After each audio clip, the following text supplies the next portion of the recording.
Good morning student. Hindi की कक्षा में आपका स्वागत है।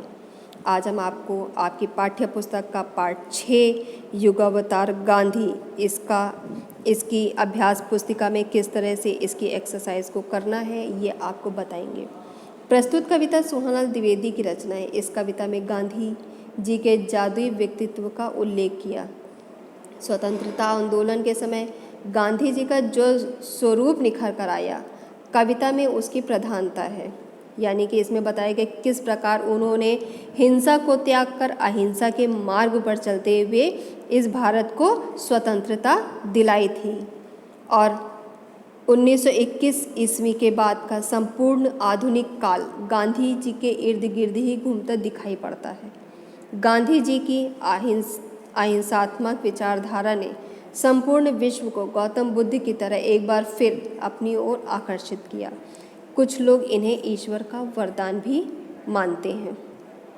आइए चलते हैं इसकी अभ्यास की तरफ। इनके पर्यायवाची शब्द लिखिए। एक दिया हुआ है, एक एग्जाम्पल आपको यहाँ पे दिया गया है, बाकी के आपको लिखने। डग का पैर चरण, द्रग का नयन नेत्र, जग संसार विश्व, पावन पवित्र पुनित, ध्वज का पताका झंडा, मुक्ति आज़ादी स्वच्छंदता, पृथ्वी का धरा वसुधा, दृष्टि का नज़र निगाह।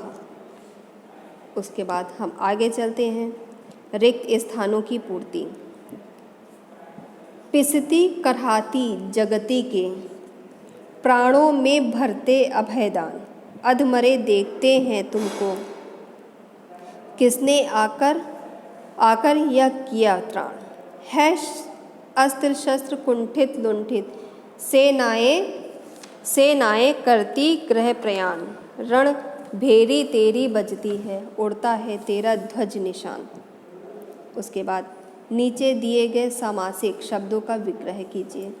जैसे सिर रक्षक, सिर और रक्षक, पद प्रहार, पद और प्रहार, धर्माडंबर, धर्म और आडंबर, मणिमाणिक, मणि और माणिक, ग्रह प्रयाण, ग्रह और प्रयाण, मोक्ष मंत्र, मोक्ष और मंत्र, अस्त्र शस्त्र, अस्त्र और शस्त्र, स्वर्ण ताज, स्वर्ण का ताज।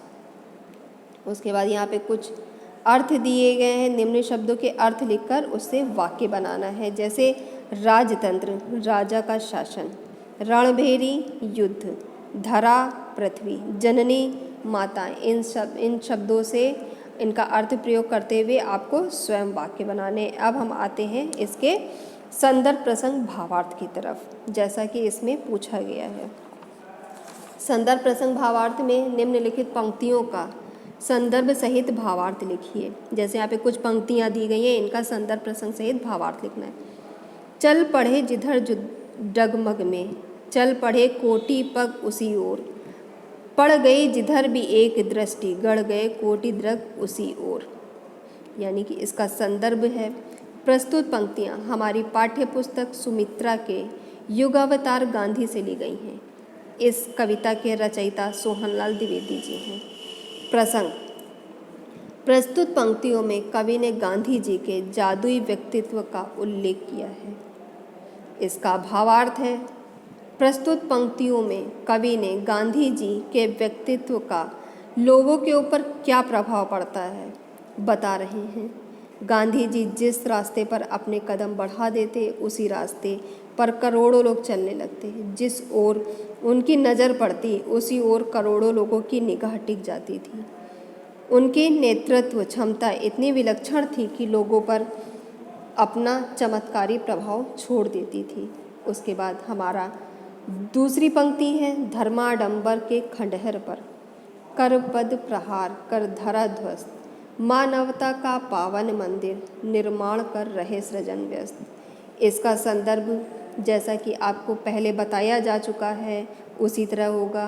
प्रसंग भी उसी तरह। प्रस्तुत पंक्तियों में कवि ने गांधी जी के जादुई व्यक्तित्व का उल्लेख किया है। अब आते हैं इसके भावार्थ पे।